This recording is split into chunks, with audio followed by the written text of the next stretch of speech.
Why do people abroad use welding to fix broken keys? He uses a small blade. Then, he folds the blade in half. See?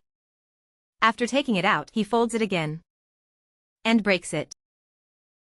After breaking it, he gets a pair of scissors. He cuts a slanted tip. After cutting it, he clamps it in a clamp. He applies some flux. See?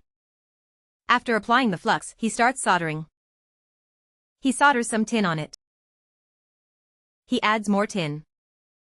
Then, he applies some flux to the broken key. See, he applies some flux here. After applying the flux, he solders it using the same method. He sticks the tin onto the broken key. The more tin, the better.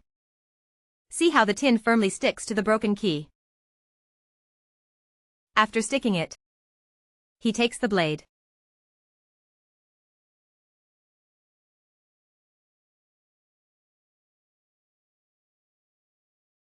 Because they know that ordinary methods won't work.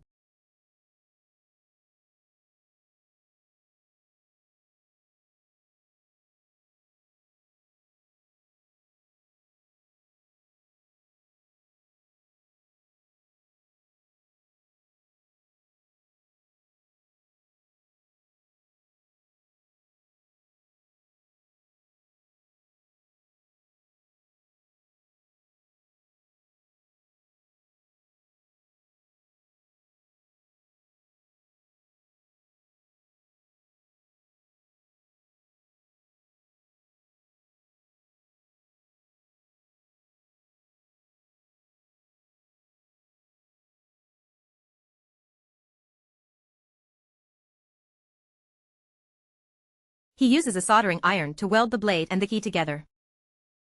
This way, no matter how tight the key is stuck, it can be removed.